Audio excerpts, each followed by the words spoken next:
Just like you couldn't when you made up that crap about the Gray family. That's it. I'm going to sue you for that, too. You can't sue him for what he said about somebody else, you fear-mongering numbnut. In late 2007, one of Alex Jones' biggest supporters called CPS on me. A lady showed up on a few occasions, but of course nothing came out of it. So I thought I'd call Alex Jones to see if he cared if I called CPS on him. Originally, I was not able to speak with the conspiracy nut, but I spoke with one of his operators. In a nutshell, I asked his operator how Alex Jones would feel if I called CPS on him. I mean, they never listen until I end up dragging them through court. And then it's not a joke anymore.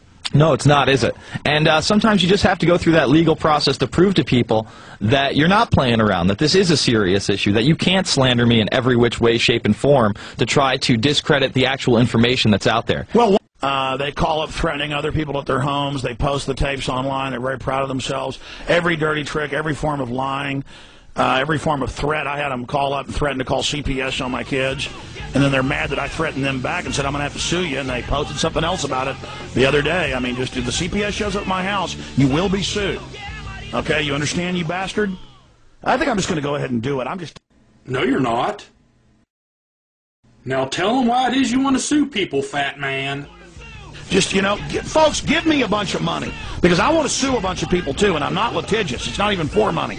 When I sue them, it isn't even for money. It's to make them hire lawyers to hurt them back. Oh, my. Something tells me that's illegal. Thanks for being stupid enough to blurt out your motives for suing on the radio, you moron. Now get this. Remember the Malkin incident I showed you? Malkin, minding your own business, then getting confronted by the nut job? Well, Alex Jones was threatening to sue her, too. Remarkable.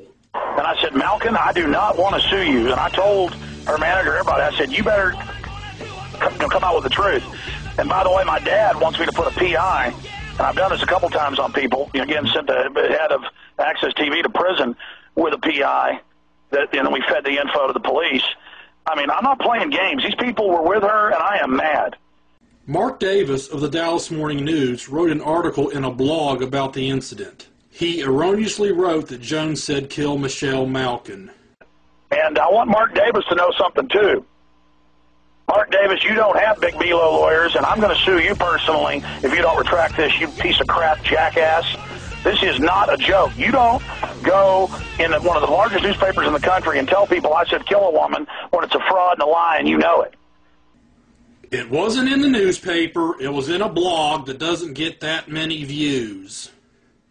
So I'm going to tell you something, Mark Davis. This isn't a joke. This isn't a game. I don't threaten people unless I am really intending to do something. Like we haven't heard that before. So I'm going to give you 48 hours to retract your lies about me, or I'm going to sue you, and I'm going to take that jet boat, and I'm going to take that water ski away from you. You understand? I mean, I am going to hurt you like you've hurt me. That's how it works. You've damaged me, and I'm giving you this chance. If you retract, I will not sue you. But if you hold the defamation up, I am going to come after you, Mark Davis. You have been put on notice.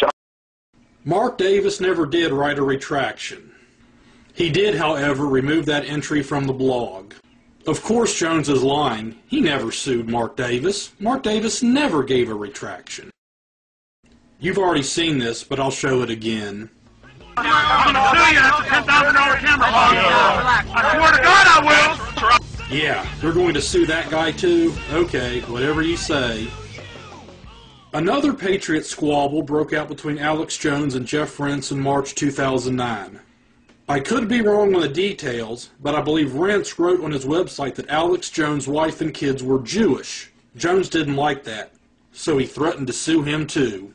Go figure. It was a radio talk show host who contacted me and interviewed me several times, asked to do a show on Genesis, said fine. I mean, then I heard him go to speakerphone. I said, oh, you got somebody listening. You want me to yell at you now? And I didn't say any of the things he said here. Thank God I had witnesses here in studio while I was on the phone.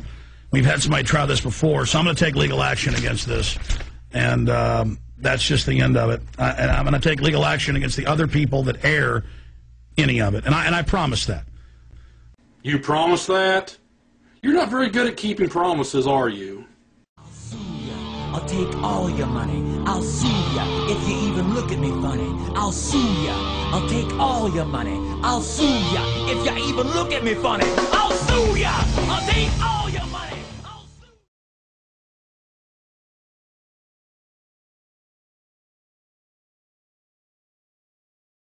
One of the nuttiest claims from Alex Jones and his cult followers is that some of the 19 hijackers of the 9/11 attacks are still alive. The BBC wrote a column stating some of the hijackers were still alive on September 23, 2001. This was a false report, of course. Many of the hijackers had common Arabic names. This was simply shoddy reporting by the BBC. And of course, they were the only news outlet to report this nonsense. Now, when you hate America as much as Alex Jones does, you'll believe and recite as fact any erroneous reports. You'll see he does this quite frequently throughout this documentary. Now, if there's one thing the 9/11 inside job nutballs like Alex Jones can prove, it's the alive hijacker claim. Of course, Alex Jones has never made an attempt to find these alive hijackers, but it won't stop him from saying they are still alive. Here he is from July 2003, nearly 2 years after the attack, telling Ann Coulter that 9 of the hijackers are still alive. You know that, but he got away at the last minute. Well, 9 of the hijackers are still alive, and unfortunately for you, Ann, our audience is educated and aware of what you're up to.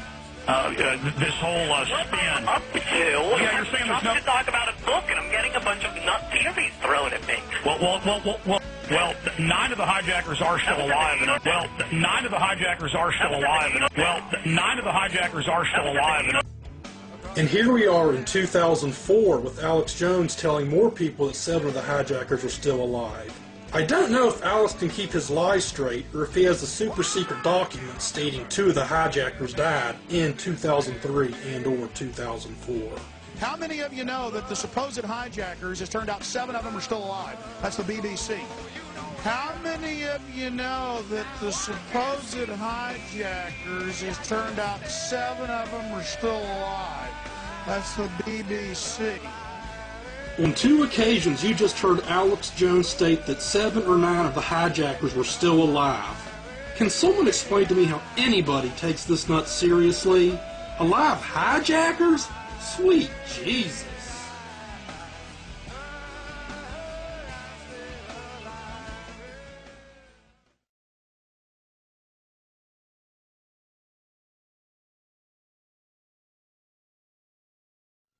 In Alex Jones' Hate America First film, 9/11 Martial Law, he states the decoys, the hijackers, were on board the planes. Then a gas knocked out the occupants, and a remote-controlled decoy plane was flown into the towers.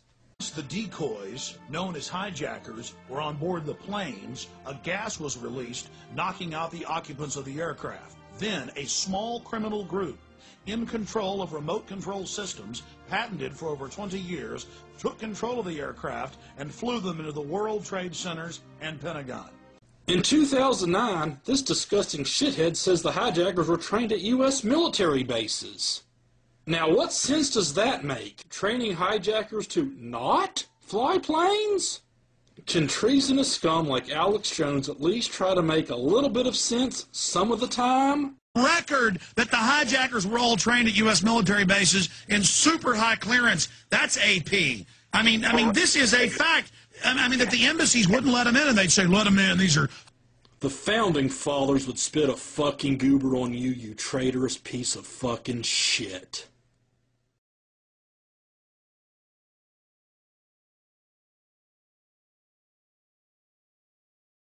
We're getting very close to the ultimate Sherlock Holmes here. I mean, this is dangerous. Some Secret Service agents and FBI guys were on the trail of this, and they got killed and had their bodies thrown in to Building 7. Then the media lied about that, but later had to admit, okay, there were some dead feds in there. It was also a way to get rid of people that noticed what was going on.